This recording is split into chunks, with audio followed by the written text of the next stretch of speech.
Hello, എനിക്ക് എൻ്റെ ലൈഫിലെ ഏറ്റവും ഇഷ്ടമുള്ള കാര്യങ്ങളിൽ ഒന്നാണ് ട്രാവലിംഗ് എന്ന് പറയുന്നത്. പ്രാവശ്യം ഞാൻ പോകുന്നത് അമ്മു ചേച്ചിയുടെ കൂടെയാണ്. നമ്മൾ വെറുതെ പോവുമല്ല കേട്ടോ, അമ്മു ചേച്ചിയുടെ ഒരു ഇമ്പോർട്ടൻറ്റ് കാര്യത്തിന് വേണ്ടിയാണ് പോകുന്നത്. അപ്പോൾ നമ്മൾ പോകുന്നത് ബാംഗ്ലൂരിലേക്കാണ്. നമ്മൾ ഗ്രീൻ ബേർഡ് ട്രാവൽസിൻ്റെ ബസ് ബുക്ക് ചെയ്താണ് പോയത് കേട്ടോ.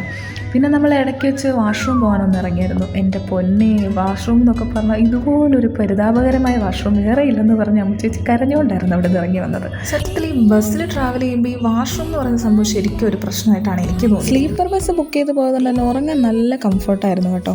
രാവിലെ 8 മണിയായപ്പോഴാണ് ഞാൻ ആ സത്യാവസ്ഥ അറിഞ്ഞത്. 7 മണിക്ക് റീച്ച് ചെയ്യേണ്ട ബാംഗ്ലൂർ ബസ് 8 മണിയായിട്ട് എത്തിയിട്ടില്ല. ഞാൻ രാവിലെ എണീറ്റെങ്കിൽ അമ്മു ചേച്ചി അപ്പോഴും എണീറ്റിട്ടില്ലായിരുന്നു. നല്ല ഉറക്കമായിരുന്നു കേട്ടോ.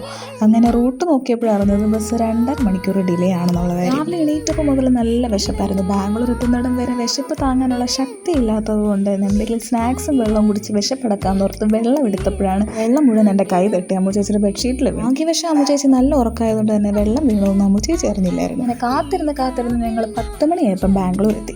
അവിടെ ചെന്നപ്പോൾ തന്നെ നമ്മൾ ഡയറക്റ്റ് ഊബർ വിളിച്ച് കഴിക്കാൻ പോകാനായിരുന്നു പ്ലാൻ ചെയ്തത്. കാരണം ഞങ്ങൾക്ക് 2 ആൾക്ക് നല്ല വിശപ്പുണ്ടായിരുന്നു. അങ്ങനെ ഞങ്ങൾ ഊബർ ബുക്ക് ചെയ്ത് പോകാൻ പ്ലാൻ ചെയ്തത് വിദ്യാർത്ഥി ഭവൻ എന്ന് പറഞ്ഞ ഒരു ഫേമസ് കഫേയിലേക്കായിരുന്നു. പക്ഷെ അവിടെ ചെന്നപ്പോഴാണ് ഞങ്ങൾ വീണ്ടും ആ സത്യാവസ്ഥ തിരിച്ചറിഞ്ഞത്. അത് ക്ലോസ്ഡ് ആയിരുന്നു എന്നുള്ള കാര്യം. പിന്നെ നമ്മൾ അവിടെ അടുത്ത് തന്നെ ഉള്ള ഒരു ബ്രേക്ക്ഫാസ്റ്റ് കഫേയിൽ കയറി ഞാൻ ബട്ടർ ദോശയും അമ്മു ചേച്ചി അവിടുത്തെ സ്പെഷ്യൽ സെറ്റ് ദോശയും കഴിച്ച് ഞങ്ങളുടെ വിശപ്പടക്കി. പിന്നീട് നമ്മൾ പോയത് ഡയറക്റ്റ് റൂം ബുക്ക് ചെയ്ത ഹോട്ടലിലേക്കായിരുന്നു. റൂംസ് നമ്മൾ അവിടെ ഓൾറെഡി പ്രീ ബുക്ക് ചെയ്തിട്ടുണ്ടായിരുന്നു. അത്യാവശ്യം ക്ലീൻ ആയിട്ടുള്ള നല്ലൊരു റൂം തന്നെയായിരുന്നു ഞങ്ങൾക്ക് കിട്ടിയിരുന്നത്. പിന്നീട് നമ്മൾ വേഗം ഫ്രഷപ്പ് ആയി വീട്ടിലൊക്കെ വിളിച്ച് പറഞ്ഞു നല്ലൊരു ഉറക്കം അങ്ങ് ഉറങ്ങി. എണീറ്റപ്പം 3 മണി. പിന്നീട് നമ്മൾ ഫുഡ് കഴിക്കാൻ വേണ്ടി മേഘ്ന ബിരിയാണീസിൽ നിന്ന് ബിരിയാണി ഓർഡർ ചെയ്തിട്ടുണ്ടായിരുന്നു. നല്ല ടേസ്റ്റ് ആയിരുന്നു കേട്ടോ. ബാംഗ്ലൂർ വന്നു കഴിഞ്ഞാൽ തന്നെ മസ്റ്റ് ആയിട്ട് ട്രൈ ചെയ്യേണ്ട ബിരിയാണി കേട്ടോ അത്. ബാംഗ്ലൂർ വന്നതിന്റെ റീസൺ എന്താണെന്ന് ഞാൻ നിങ്ങളോട് വഴിയെ പറയുന്നതായിരിക്കും കേട്ടോ. Okay, bye bye, Tata, thanks for watching.